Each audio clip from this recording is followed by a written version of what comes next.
Ghaziabad Sihani gate थाने इलाके के राकेश मार्ग पर तयन्न सिंह पैलेस के करीब एक दुकान के टीन शेड में करंट लगने से 3 बच्चों समेत 5 अफराद की जान गई है। टीन शेड में शदीद बारिश की वजह से करंट आ गया था, जिसकी वजह से ये बड़ा हादसा पेश आया है। वाज़ेह है कि गाजियाबाद में सुबह से मूसलाधार बारिश हो रही है, जिसकी वजह से पानी जमा हो गया है।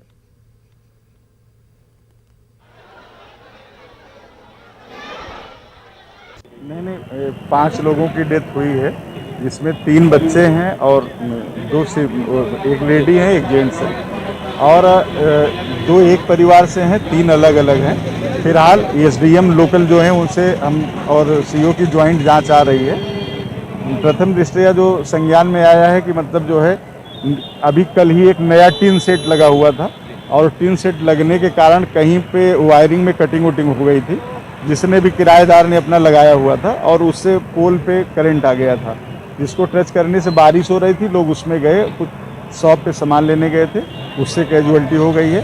फिलहाल प्रथम दृष्टया जांच कराई जा रही है। दिल्ली एनसीआर में बारिश से मामूलाती जिंदगी मुतासर हो रही है। मुख्तलिफ मकामात पर सड़कों पर पानी भर गया है। ITO धोलाकुआं और रोहतक रोड पर गाड़ियां सुस्त रफ्तारी से चल रही हैं। नशीबी इलाकों में पानी भर आने से लोगों को परेशानियों का सामना है। देश की राजधानी दिल्ली के दिल कहे जाने वाले कनॉट प्लेस के इलाके में हम खड़े हैं और जिस तरीके से कल देर रात से लगातार बारिश हो रही है, उसके बाद तस्वीरें आपके सामने हैं। दिल्ली पानी पानी नजर आ रही है। मॉनसून का सीजन चल रहा है और आप देख सकते हैं कि वाटर लॉगिंग की समस्या से किस तरीके से लोगों को दो चार होना पड़ रहा है। शिवाजी स्टेडियम के सामने का ये नज़ारा है। सड़क पूरी तरीके से जलमग्न नजर आ रही है। गाड़ियां पानी में डूबती हुई जा रही है और लोगों को परेशानी का सामना करना पड़ रहा है। यहाँ तक कि जो लोग मेट्रो से सफ़र करते हैं, उनको रोड क्रॉस करने के लिए भी इंतज़ार करना पड़ रहा है कि कब पानी यहाँ से निकलेगा और वो रोड क्रॉस करके इस साइड पर आ पाएंगे। और जिस तरीके से पानी भरा हुआ है, उससे कहीं ना कहीं जो तमाम सिविक एजेंसीज़ हैं, उनकी हकीकत सबके सामने है, क्योंकि मॉनसून से पहले लगातार सिविक बॉडीज़ ये दावा करती है कि इस बार मॉनसून के सीज़न में दिल्ली के लोगों को वाटर लॉगिंग की समस्या से दो चार नहीं होना पड़ेगा। लेकिन तस्वीरें आपके सामने हैं और ये तस्वीरें दिल्ली सरकार की, MCD की और जो सिविक एजेंसीज काम करती है, उनकी पोल खोलती नज़र आ रही है। पानी यहाँ पर भरा हुआ है, लोगों को समस्या हो रही है और रफ्तार भी धीरी हो गई है। तो ऐसे में सवाल ये उठता है कि जब हर बार इस तरीके से वाटर लॉगिंग की समस्या से जूझना पड़ता है, तो आखिरकार सरकारें ड्रेनेज सिस्टम पर काम क्यों नहीं करती और लोगों की परेशानी खत्म करने के लिए कोई एक ऐसा समाधान क्यों नहीं निकालती हैं। कैमरा पर्सन योगेंद्र के साथ रचना, न्यूज़ 18 दिल्ली। इस वक्त अहम खबर आपको बता दे, सायरा बानू की तबीयत नासाज। दिलीप कुमार की अहलिया सायरा बानू को ICU में मुंतकिल किया गया है। मुंबई के खार में हिंदुजा अस्पताल में सायरा बानू जेर इलाज है। 3 रोज कबल तबीयत खराब होने पर हिंदुजा अस्पताल में सायरा बानू को दाखिल किया गया था।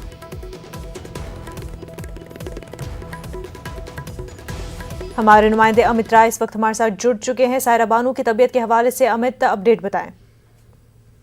मुंबई के हिंदुजा अस्पताल में वो भर्ती हुई हैं और जानकारी के अनुसार 77 साल की सायरा बानो को 3 दिन पहले अस्पताल में भर्ती किया गया था। ब्लड प्रेशर की शिकायत के बाद उन्हें अस्पताल ले जाया गया था और मिली जानकारी के अनुसार तबीयत में सुधार ना होने पर उन्हें ICU में एडमिट किया गया। उनका ऑक्सीजन लेवल भी कम हो जा रहा है, जिसकी वजह से उन्हें सांस लेने में दिक्कत हो रही है। 54 सालों से दिलीप कुमार के साथ जीती रही सायरा बानो उनके बिना अकेली हैं और हालांकि चिंता की कोई बात नहीं है, लेकिन उन्हें कुछ दिन अभी अस्पताल में रहना होगा। और आपको बता दें कि सायरा बानो ने अपने करियर की शुरुआत साल 1961 में फिल्म जंगली से की थी। इसके बाद वो पड़ोसन, पूरब व पश्चिम, जमीर जैसी फिल्मों में नजर आई थी और सायरा बानो महज 8 साल की उम्र में दिलीप कुमार को दिल दे बैठी थी और सायरा बानो ने इसी उम्र में तय कर लिया था कि वो दिलीप कुमार शादी करना चाहती है। हालांकि उनकी तबियत की अगर अभी बात करें, डॉक्टर का ये कहना है कि उन्हें ICU में एडमिट किया गया है। घबराने की बात नहीं है, लेकिन जो है उनके जो ऑक्सीजन लेवल है वो लगातार कम ज्यादा जो है होता हुआ नजर आ रहा है। तो अब देखना ये होगा कि आगे जो है डॉक्टर इस पूरे मामले पे क्या कुछ ब्रीफ करते हैं। बिल्कुल, डॉक्टर्स का भी कहना है कि स्टेबल हालत है, लेकिन ऑक्सीजन लेवल सायरा बानू का कम होता हुआ दिखाई दे रहा है। अमित, बेहद शुक्रिया आपका। भोपाल से आपको बड़ी खबर बता दें, OBC रिजर्वेशन पर वज़ीर आला शिवराज सिंह चौहान का बयान सामने आया है। 27% रिजर्वेशन देने के हम वादाबंद है। हुकूमत इस केस में अच्छी पैरवी कर रही है। जरूरत पड़ी तो दिल्ली से वकीलों को बुलाया जाएगा। जबलपुर हाईकोर्ट में मामले की आज समाअत हो रही है। अदालत के फैसले से कबल शिवराज सिंह ने रिजर्वेशन देने का ऐलान किया। तो भोपाल से आपको यह अहम खबर बता रहे हैं। ओबीसी रिजर्वेशन के हवाले से ये बड़ी खबर है। वज़ीर आला शिवराज सिंह चौहान ने बयान दिया है। वो कहते हैं 27% रिजर्वेशन देने के हम वादाबंद है। हुकूमत इस केस में अच्छी पैरवी कर रही है। जरूरत पड़ी तो दिल्ली से वकीलों को बुलाया जाएगा। कि आरक्षण का सवाल है, भारतीय जनता पार्टी का दृढ़ और स्पष्ट मत है कि 27% रिजर्वेशन ओबीसी को मिलना ही चाहिए और उसके लिए हमने कोर्ट में जो बेहतर से बेहतर पैरवी हो सकती है उसकी हम लोग व्यवस्था कर रहे हैं। आवश्यकता पड़ने पर दिल्ली से भी एडवोकेट्स जुड़ेंगे, आएंगे और जिन विभागों पर रोक नहीं है वहां हम फिर से भर्तियां निकाल रहे हैं। 27% पर ही भर्तियां होंगी। हमारे नुमाइंदे मेहताब आलम इस वक्त हमारे साथ जुड़ चुके हैं। मेहताब आलम, एक तरफ समाअत चल रही है ओबीसी रिजर्वेशन के मामले को लेकर के, दूसरी तरफ शिवराज सिंह जो है बयान देते हैं और एक तरह से लोगों को ये यकीन दिलाते हैं कि रिजर्वेशन दिया जाएगा और उसके लिए तमाम तर तैयारियां की जाएंगी। मजीद तैयारियां भी करनी हो, दिल्ली से भी वकील लाने पड़े, वो भी उस तरह के इक़दाम भी किए जाएंगे। मुनज़्ज़र तमाम चीज़ें इसलिए हो रही हैं ताकि पब्लिक को जो है ओबीसी के लोगों को जो यहाँ पर है उनको यकीन दिलाया जा सके कि हुकूमत ने जो वादा उनसे किया था उस वादे पर जो है अमल कर रही है। क्योंकि वज़ीर आला ने साफ तौर पे कहा है कि भारतीय जनता पार्टी ने 27% रिजर्वेशन देने के जो वादा किया था अपने वादे पर वो पाबंद है और इसके लिए जितनी भी कोशिश हो सकती है तमाम कोशिशें उसकी जारी हैं। जहाँ पर जबलपुर हाईकोर्ट में इस मामले को लेकर बहस जारी है। अभी लंच का वक्त हुआ, बहस रुकी हुई, लंच के बाद बहस फिर शुरू होगी। वहाँ पर वज़ीर आला ने इस बात को भी वादे तौर पर इशारा किया कि अगर मध्य प्रदेश के वकीलों के साथ साथ दिल्ली से भी उनको माहिरीन जो बुलाने पड़ेंगे तो उनकी भी वो मदद लेंगे। लेकिन जहाँ तक 27% रिजर्वेशन का मामला है इसको हर तरह से उसका नाफिज होगा। और उन्होंने ये भी वादे तौर पर कर दिया है कि जिन महकमों में 27% रिजर्वेशन पर रोक नहीं है उन पर जो है आसामियाँ जारी की जाएंगी और उन पर तकर्री भी की जाएगी। वहीं पर कांग्रेस का कहना है कि अदालत में जो चीज़ चल जा रही है उस पर अदालत के फैसले से पहले इस तरह का बयान देना जो है कांग्रेस ने उसकी मुखालफत की है। और कांग्रेस इसको जो है, क्योंकि आने वाले दिनों में मध्य प्रदेश में 4 सीटों पर ज़िमनी इंतखाबात होने हैं और बलदियाती इंतखाबात की भी तैयारियां यहाँ पर जारी है, उन सबको जोड़कर देखा जा रहा है। बिल्कुल। और मेहताब आलम, अगर दोनों ही क्योंकि पार्टियां चाहती हैं रिजर्वेशन का, ओबीसी का मुद्दा जो है कमलनाथ ने भी दिलाया था और वहीं इसी मुद्दे को लेकर के शिवराज सिंह भी लोगों के सामने जा रहे हैं, तो फिर मुखालफत कैसी, इतना ज्यादा हंगामा आराई क्यों की जा रही है? देखिए, हंगामा आराई लोगों की दोनों पार्टियों के बीच जो है अपनी अपनी क्रेडिट लेने को है। 2018 में जब असेंबली इंतखाबात हुए और कमलनाथ की 15 महीने की हुकूमत थी तो 14% से 27% रिजर्वेशन करने का फैसला कांग्रेस ने किया था और उस वक्त यही भारतीय जनता पार्टी थी जिसने इसकी मुखालफत की थी और इन्हीं के लोगों ने जो है जबलपुर हाईकोर्ट में इस मामले को लेकर रिट दायर की। और एक दो नहीं बल्कि कुल अगर टोटल उसकी अर्जियों की बात करें तो 81 तरह की अर्जियाँ वहाँ पर लगाई गई हैं जिस पर जबलपुर हाईकोर्ट में बहस जारी है। तो सवाल ये होता है कि कल तक जो पार्टी इसकी मुखालफत कर रही थी और आखिर ऐसा आज क्या हो गया जो वही पार्टी अब मुखालफत के छोड़कर अब 27% रिजर्वेशन की पैरवी कर रही है। वजह सिर्फ बुनियादी यह है कि मध्य प्रदेश के अगर वोटों पर आप जो है नजर डालेंगे तो यहाँ पर 52% वोट जो है ओबीसी का है और कोई भी पार्टी ये नहीं चाहती कि 52% वोट उससे दूर हो। यही वजह है कि दोनों पार्टियां इस पर क्रेडिट लेने की कोशिश कर रही हैं और ओबीसी रिजर्वेशन के बहाने दोनों ही पार्टियां ओबीसी के बीच में अपनी पैठ बनाना चाहती हैं। बिल्कुल, मेहताब आलम, बेहद शुक्रिया आपका। आगे बढ़ते हैं। लखनऊ में आज पीएम आवास योजना के तहत बने घरों से इस्तिफादा कुनंदगान से यूपी के वज़ीर आला योगी आदित्यनाथ ने खिताब किया। इस सिलसिले में लखनऊ में एक प्रोग्राम का इनेकाद किया गया। इस स्कीम के तहत तकरीबन 5.5 लाख लोगों को घर मुहैया कराया जाएगा। अपने खिताब के दौरान वज़ीर आला ने कहा कि वज़ीर आज़म नरेंद्र मोदी का ख्वाब पूरा हो रहा है। जितना काम चंद सालों में हुआ है उससे कम काम कांग्रेस के 30 सालों में हुआ।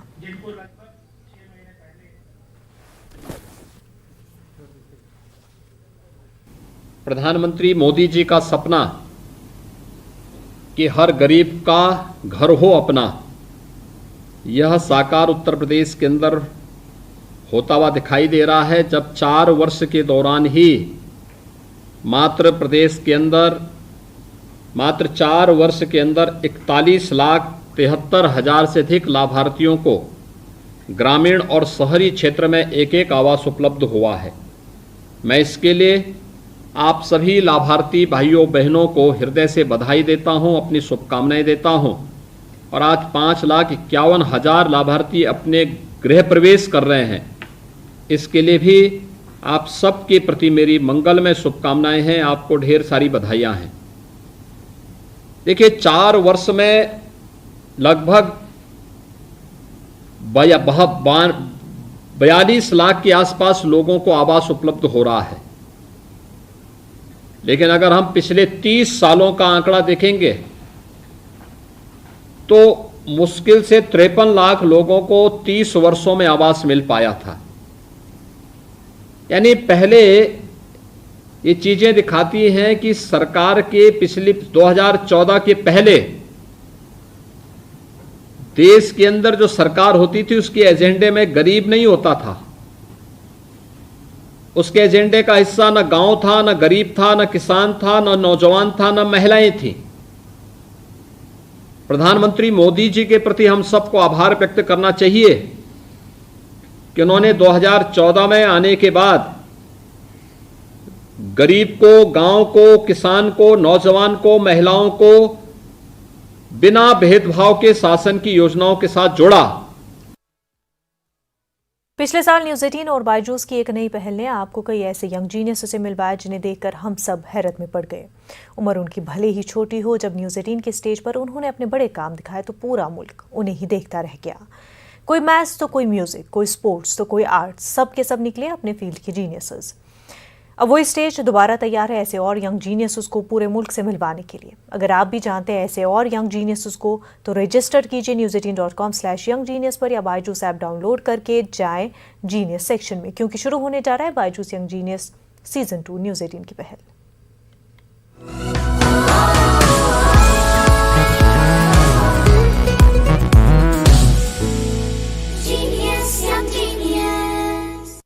ब्रेक के बाद आपका खैर मकदम है। पंजाब में कैप्टन अमरिंदर सिंह और सिद्धू के दरमियान अनबन को सुलझाने पहुंचे हरीश रावत खुद ही तनाज़े में घिर गए हैं।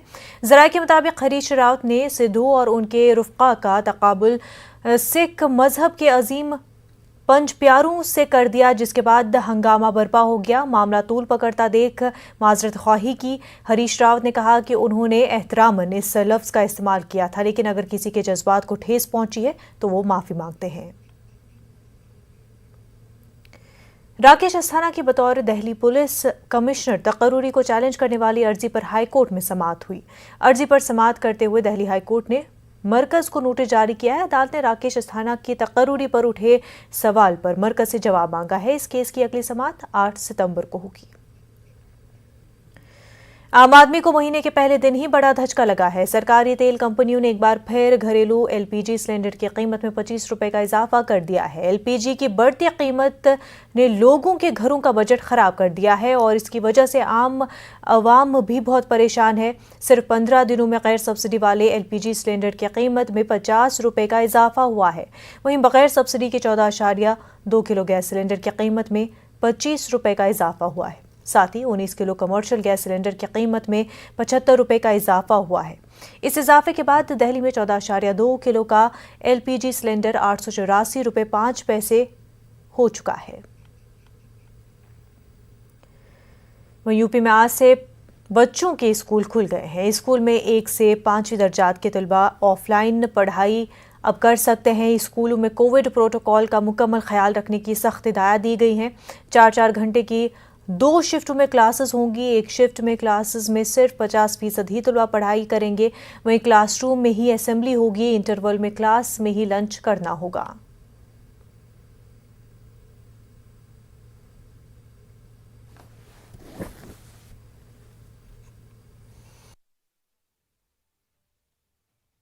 खुले तो गाजियाबाद के स्कूल से हमारे नुमाइंदे रोहित सिंह ने जायजा लिया। ये देखते हैं। आखिरकार वह दिन आ ही गया जिसका बेसब्री से इंतजार था। उत्तर प्रदेश सरकार ने कोरोना नियम के तहत कक्षा 1 से 5वीं तक के स्कूलों को आज खोल दिया गया है। 16 अगस्त को कक्षा 9 से 12वीं तक के स्कूलों को खोला गया था और 24 अगस्त को कक्षा 6 से 8वीं तक के स्कूलों को खोला गया था। इस समय हम गाजियाबाद के साहिबाबाद क्षेत्र स्थित शाम पार्क मैन में प्राथमिक विद्यालय में पहुंचे हैं।